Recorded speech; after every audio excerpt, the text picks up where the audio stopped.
1915. Frente Ocidental. A guerra de trincheiras está travada. Milhões de homens enfrentam metralhadoras, artilharia, gás, mas o pior inimigo não faz barulho. Ele espera, observa e escolhe.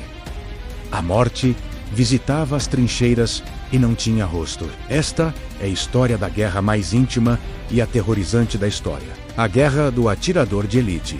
Se inscreva agora, porque nos próximos minutos você vai entrar na mente de um caçador e de sua presa. Nas trincheiras sujas e cheias de lama, erguer a cabeça por um segundo podia ser uma sentença de morte. Os alemães, com sua tradição de caça e rifles de precisão Mauser, saíram na frente. Eles tinham um Scharfschützen, os atiradores afiados. Para cada soldado alemão, havia a ordem de identificar qualquer homem em suas fileiras que fosse um bom atirador, um caçador experiente, e equipá-lo com as melhores miras telescópicas disponíveis. A terra de ninguém, aquele trecho de terra devastada entre as linhas inimigas, tornou-se seu campo de caça pessoal. No início, os aliados não tinham resposta. Eles viam seus oficiais, seus operadores de metralhadora e até mesmo homens comuns sendo abatidos um por um fantasma que eles não conseguiam ver. Era um terror psicológico constante.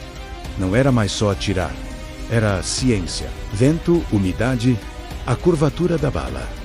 A balística se tornou a gramática da morte. Para treinar um sniper, gastava-se 10 vezes mais munição do que para um soldado comum. Era um investimento caro, não apenas em treinamento, mas um investimento no terror. Mas o desespero é a mãe da invenção. E a guerra silenciosa logo virou um duelo mortal de inteligência. De um lado, o caçador. Do outro, a caça que aprendia a revidar. Os atiradores alemães criaram esconderijos engenhosos. Eles construíam postos de observação dentro de árvores falsas, feitas de metal, idênticas às árvores destruídas no campo de batalha. Eles cavavam buracos sob os corpos de soldados caídos na terra de ninguém. Eles se enterravam em montes de entulho, esperando imóveis por horas e sebeces dias. A tática era sempre a mesma. Um tiro, uma morte. A paciência era a sua maior arma.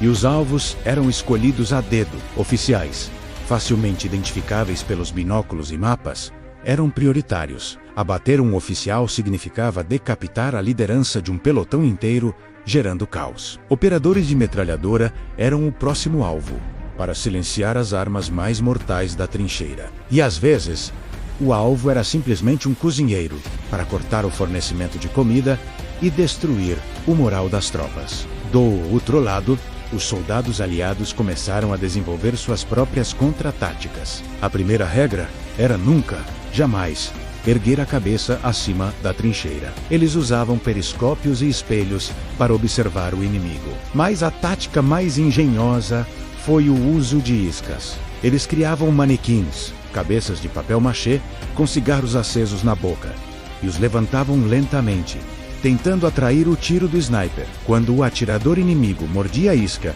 e atirava, um observador aliado, posicionado a uma distância segura, usava a fumaça ou o clarão do disparo para triangular a posição do caçador. Uma vez localizado, a vingança podia ser brutal. Um único tiro de sniper poderia desencadear uma barragem de artilharia concentrada em sua posição, transformando o caçador em presa soterrada.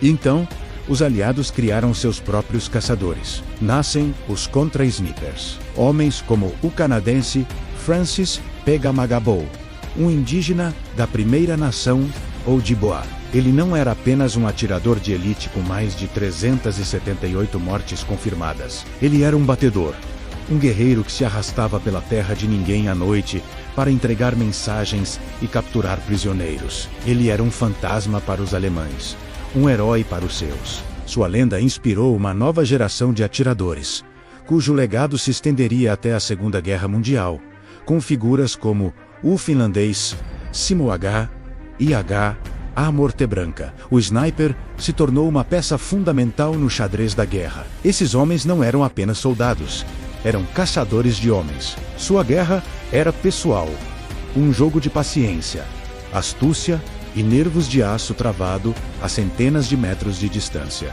Suas ações, embora isoladas, tinha um impacto desproporcional no campo de batalha. O legado desses primeiros atiradores de elite mudou a forma como as guerras são travadas para sempre, provando que no meio do caos de milhões, um único homem no lugar certo e na hora certa pode ser a arma mais aterrorizante de todas. Obrigado por assistir. A história da guerra é feita de inúmeras histórias como esta. Se você quer descobrir mais sobre os heróis e os horrores silenciosos do passado, se inscreva no canal e ative as notificações. Até a próxima!